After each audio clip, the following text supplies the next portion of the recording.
NEET के लिए बहुत ही इंपॉर्टेंट कंसेप्ट और ऐसा कंसेप्ट जहां पे मैक्सिमम बच्चे गलती कर सकते हैं वो आपके लिए लेके आए हैं। कंसेप्ट का नाम है बच्चों वेज कंस्ट्रेंट, और इसमें क्या क्या हो सकता है उनकी बातें हम करने वाले हैं। देखिए, चलो, तो सबसे पहले अगर मैं बात करूं कि यहाँ पे होने क्या वाला है, तो यहाँ पे मुझे एक से ज़्यादा ब्लॉक्स गिवन होंगे। यहाँ पे मुझे 2 ब्लॉक्स गिवन है, ठीक है। अच्छा, इसके बाद क्या होगा बच्चों, दूसरी बात ये कि दोनों जो सरफेस है वो स्मूथ सरफेस होगी। सभी सरफेसेस क्या होंगी, हमारी स्मूथ सरफेसेस होंगी, फ्रिक्शन अनअवेलेबल होगा। क्लियर ये वाली बात। चलिए, तो अगर सरफेस पे फ्रिक्शन नहीं है, एक से ज़्यादा ब्लॉक कुछ इस टाइप से गिवन है, तो क्या क्या कंडीशन हो सकती है उसको देखते हैं, ठीक है। चलो, तो सबसे पहले अगर मैं बात करूं, इस सपोज इस छोटे वाले ब्लॉक का मास है स्मॉल m और कैपिटल M है हमारे बड़े ब्लॉक का मास, ठीक है।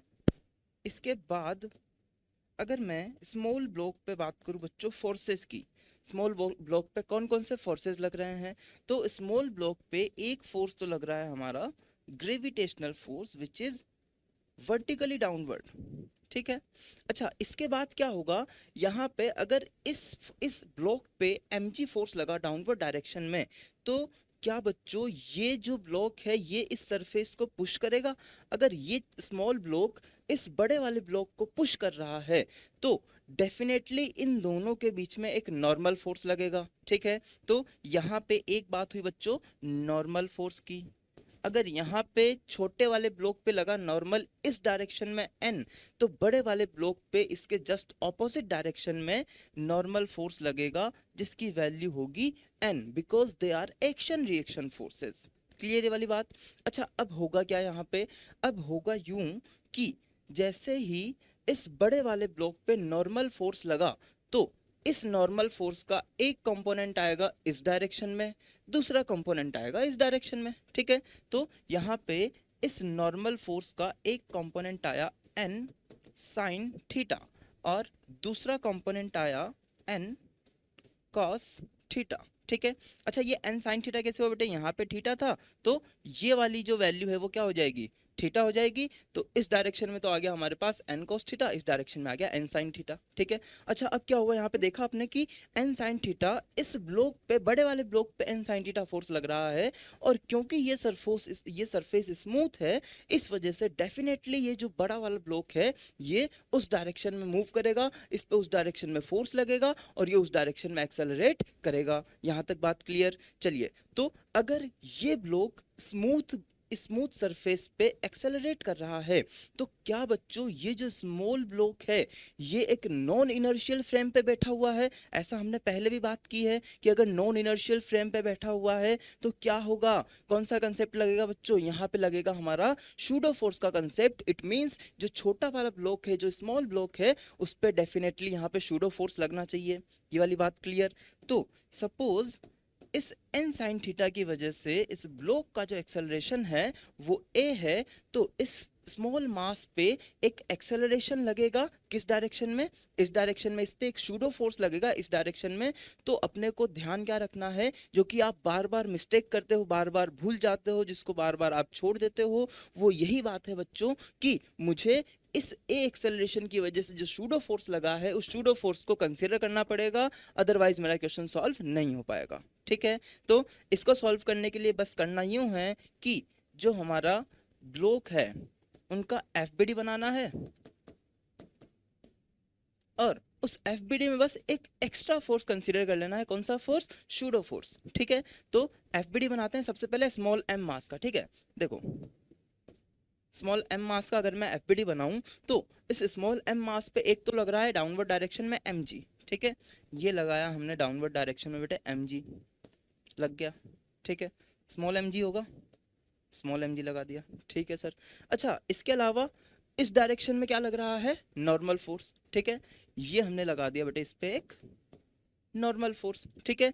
अब इन दोनों फोर्सेस के अलावा भी यहाँ पे एक फोर्स अवेलेबल है। कौन सा फोर्स बेटे, शूडो फोर्स। और उस शूडो फोर्स की वैल्यू कितनी हो जाएगी, तो आप बोलोगे कि सर इसकी वैल्यू तो ma होगी, where m is mass of this block and a is acceleration of the block which is non inertial, ठीक है। ये वाली बात क्लियर। तो यहाँ पे ये तीनों फोर्सेस लगेंगे। अब मुझे करना क्या है, मुझे करना ये है कि जो हमारा ब्लॉक है वो जिस लाइन के अलोंग मूव करेगा उस लाइन के अलोंग में फोर्सेस को कैलकुलेट करूंगा, और एक उसके परपेंडिकुलर डायरेक्शन में। ये बात हमेशा ध्यान रखनी है बच्चों आपको कि अगर कोई भी ब्लॉक मूव कर रहा है, अगर वो प्लेन सरफेस पे मूव कर रहा है, तो एक तो हॉरिजॉन्टल फोर्सेस कैलकुलेट करो, एक वर्टिकल फोर्सेस कैलकुलेट करो, क्योंकि वर्टिकल जो फोर्सेस हैं वो तो जीरो होने वाले हैं। क्यों? बिकॉज जो वर्टिकल मोशन है वो तो हो ही नहीं रहा ऑब्जेक्ट का, वो तो ऐसे सरफेस पे हॉरिजॉन्टल मूव कर रहा है।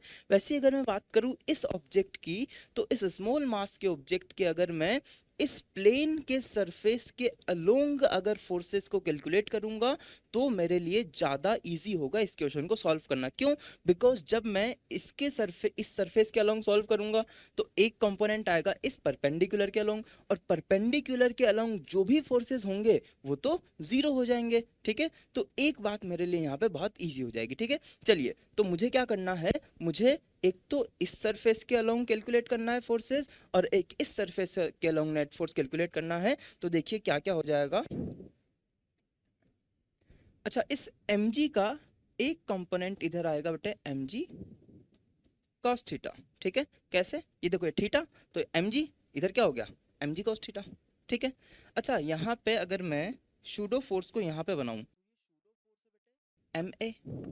ठीक है, अच्छा अब अगर मैं इस ma की बात करूं, तो क्या बेटे यहाँ पे इसका जो एंगल होगा, कहाँ से एंगल, इस सरफेस से जो एंगल होगा, देखो ये वाला एंगल है अगर थीटा, तो ये वाला पूरा एंगल कितना होना चाहिए बेटे, ये भी होना चाहिए हमारा थीटा। ठीक है, तो अगर ये हमारा ma है और ये है हमारा line of motion, this is line of motion, तो क्या इस ma का एक कंपोनेंट इधर आएगा बेटे, ये वाला एंगल अगर थीटा है, सो ये हमारा ma का कंपोनेंट इधर बना ma cos थीटा। ठीक है, अच्छा इसका एक कंपोनेंट इस डायरेक्शन में बना which is ma sin theta. यहाँ तक क्लियर? अब हमें क्या करना है, हमें इस लाइन की बात करनी है। अच्छा यहाँ पे इस ब्लॉक पे बेटे एक फोर्स और भी तो लग रहा होगा, कौन सा? वो होगा सर हमारा mg sin थीटा। ठीक है, तो mg sin थीटा भी यहाँ पे एप्लीकेबल होगा। ये सारे फोर्सेस यहाँ पे लग रहे हैं। ठीक है, अब यहाँ पे हमारे काम के कौन कौन से फोर्सेस हैं, एक तो इस लाइन के अलोंग जो फोर्सेस हैं वो, और एक इस लाइन के अलोंग जो फोर्सेस है वो, बाकी सब के हमने कंपोनेंट इन दोनों लाइन के अलोंग ले लिए हैं। ठीक है, तो बस यही करना है अपने को, और इसके अलावा जो भी बातें होंगी वो सब इन सब से हमारा सॉल्व हो जाएगा। ठीक है, अच्छा अब अगर मैं बात करूँ कैपिटल एम मास के ब्लॉक की, तो यहाँ पे क्या होने वाला है, एफबीडी अगर मैं इस कैपिटल एम की भी बनाऊं,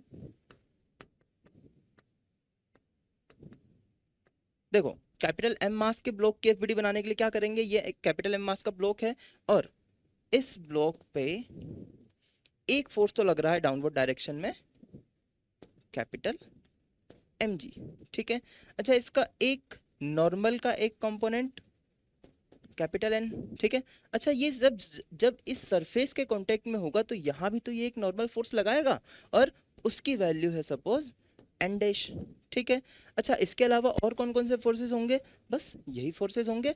तो यहाँ पे जो एन है, इसका मैं एक कंपोनेंट ले लूंगा इस डायरेक्शन में, और एक कंपोनेंट ले लूंगा बेटे हॉरिजॉन्टल, और दूसरा वर्टिकल में। क्यों? बिकॉज ये ब्लॉक हमारा हॉरिजॉन्टल में मूव कर रहा है, और मैंने क्या बोला था, जिस डायरेक्शन में मूवमेंट हो रहा है एक कंपोनेंट उसके अलोंग लो, और एक कंपोनेंट उसके परपेंडिकुलर में लो, तो परपेंडिकुलर जो वाला होगा वो तो जीरो हो जाएगा, और वहीं से हमारे जो कैलकुलेशन है वो थोड़ी इजी हो जाएगी। ठीक है, तो ये सारी बातें यहाँ पे हमने इसको बोल दिया एन साइन थीटा, और ये हो गया एन कॉस थीटा। अब यहाँ से जो भी बातें आपसे पूछे कि मुझे यहाँ पे इन दोनों ब्लॉक का नॉर्मल निकालना है, तो मुझे कैपिटल एन की वैल्यू कैलकुलेट करनी है, इक्वेशंस बनाएंगे, सॉल्व करेंगे।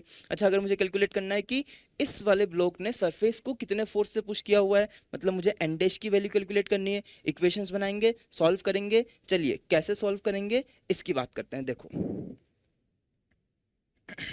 सपोज एक क्वेश्चन है हमारे पास, क्वेश्चन में बोला कुछ इस टाइप से हुआ है कि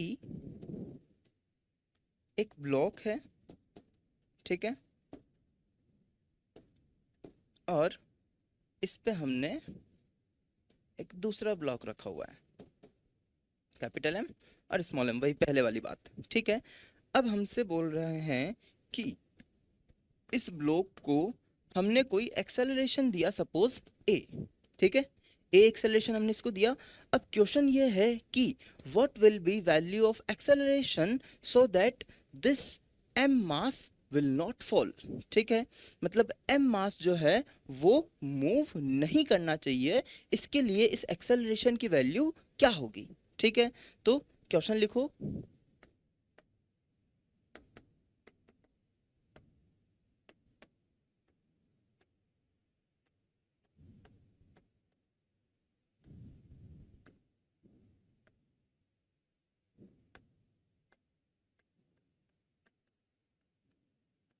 ठीक है। तो मुझे क्या करना है, मुझे इस कैपिटल इस स्मॉल a की वैल्यू निकालनी है ताकि ये जो m मास का ब्लॉक है वो मूव नहीं करे, ठीक है। चलिए देखते हैं कैसे करेंगे। देखो सबसे पहले तो हम क्या करेंगे बेटे, जो भी फोर्सेस यहाँ पे लग रहे हैं उन सबको लगा दो, ठीक है। तो अगर मैं बात करूँ स्मॉल m मास ब्लॉक की, ठीक है, तो एक फोर्स तो लग रहा होगा इस पे mg, ठीक है, जिसका एक कंपोनेंट आया इधर mg साइन थीटा और दूसरा आया mg कॉस थीटा, ठीक है। अच्छा यहाँ पे एक फोर्स लग रहा होगा ऊपर, नॉर्मल फोर्स, ठीक है। अच्छा इन सब के अलावा यहाँ पे एक और फोर्स लग रहा होगा which is pseudo force m into A, ठीक है। तो इसको उठा के इधर लाते हैं, FBD बनाते हैं और अच्छे से क्लियर होगा। देखो ये मैंने बनाया बेटे स्मॉल m मास का FBD, जहाँ पे एक फोर्स तो हो गया मेरा mg साइन थीटा, ठीक है, एक फोर्स हो गया मेरा बेटे नॉर्मल फोर्स, ठीक है, एक हो गया mg cos थीटा और इन सब के अलावा सबसे इंपॉर्टेंट सूडो फोर्स हो गया हमारा ma, ठीक है। अब करना क्या है, मुझे करना ये है कि इस m मास का मोशन किधर हो रहा है ये देखना है। मोशन क्या इस लाइन के अलोंग हो रहा है, तो इस लाइन के अलोंग जो भी फोर्सेस हैं उनके मैं कंपोनेंट इसी लाइन के अलोंग ले लूंगा और दूसरा मैं इसके परपेंडिकुलर लाइन के अलोंग ले लूंगा, ठीक है। तो यहाँ पे जो लाइन ऑफ मोशन होने वाला है हमारा, क्या हमारा लाइन ऑफ मोशन कुछ इस टाइप से है बेटे, this is line of motion, ठीक है। अब ये लाइन ऑफ मोशन है तो बाकी सारे फोर्सेस तो इस लाइन ऑफ मोशन या फिर इसके परपेंडिकुलर के अलोंग ही हैं, बट एक फोर्स है हमारा सूडो फोर्स जो कि इस लाइन ऑफ मोशन के अलोंग नहीं है, तो इसके मैंने कंपोनेंट ले लिए बेटे एक इधर और दूसरा कंपोनेंट ले लिया मैंने इसका इधर, ठीक है। अब इस ma का इधर कितना कंपोनेंट आएगा, ये होगा हमारा थीटा, तो ये हो जाएगा बेटे ma कॉस थीटा। अच्छा ये थीटा कैसे हुआ, देखो यहाँ पे ये थीटा था तो ये वाला एंगल भी तो थीटा होगा, है ना, तो दोनों एंगल थीटा हो गए, तो ये हो गया ma कॉस थीटा। और अगर ये ब्लॉक मूव नहीं करेगा, ये इसका लाइन ऑफ मोशन है और ब्लॉक मूव नहीं करे, तो क्या बेटे mg sine theta equal to ma cos theta होना चाहिए। बिल्कुल सर, m से m गया, a की वैल्यू क्या आ गई बेटे, a की वैल्यू आ गई g tan थीटा, और ये एक स्टैंडर्ड रिजल्ट भी है, इसको आप याद भी रख सकते हो, ठीक है। अच्छा अगर आपसे पूछ ले कि दोनों के बीच में जो कांटेक्ट फोर्स है उसकी वैल्यू कितनी है, मतलब कि इस नॉर्मल फोर्स की वैल्यू कितनी है, तो नॉर्मल फोर्स की वैल्यू कैलकुलेट करने के लिए क्या करूंगा बेटे, नॉर्मल फोर्स इस डायरेक्शन में कितना लग रहा है n, ठीक है, और इधर कितना है mg cos theta plus ma sine theta, ठीक है। तो n की वैल्यू क्या आ गई, mg cos theta plus ma sine theta. यहाँ तक क्लियर। तो ये सारी बातें हैं जो कि हम क्वेश्चंस में कर सकते हैं, इन सभी मेथड को आप क्वेश्चन में अप्लाई कर सकते हो। चलिए मिलते हैं फिर नेक्स्ट लेक्चर में।